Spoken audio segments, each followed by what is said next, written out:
নমস্কার। আগরতলা শহরকে যানজটমুক্ত রাখার জন্য আমাদের ট্রাফিক ইউনিট থেকে স্পেশাল ড্রাইভ চলছে। এর অঙ্গ হিসেবে আজকে আমরা প্যারাডাইস টু বটতলা এরিয়া এবং আশপাশ এরিয়া নিয়ে স্পেশাল ড্রাইভ চালাচ্ছি। যে গাড়ি টু হুইলার আইন ভঙ্গ করছে তাদের ক্ষেত্রে আমরা আইনত ব্যবস্থা নিচ্ছি। আচ্ছা, কিছু স্কুটি দেখলাম নাম্বার করানো, সেই বিষয়টা কি? কতটা স্কুটি সিজ করেছে? স্কুটি পেয়েছি যার মধ্যে আমরা নাম্বার টেম্পারিং পেয়েছি। এখন আমরা সিজ করেছি এবং মালিককে খবর দেওয়া হয়েছে।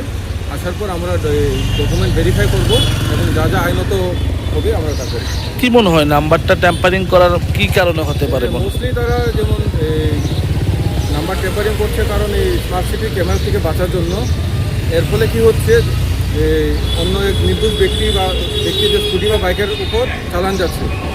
এবং আপনার মাধ্যমে আমি সবাইকে অনুরোধ করবো, যদি এরকম কোনো নাম্বার টেম্পারিং দেখে থাকেন আমাদেরকে ইনফরমেশন দেন, আমরা তার এগেনস্টে ন্যায্য আইনত ব্যবস্থা নেব। ধন্যবাদ।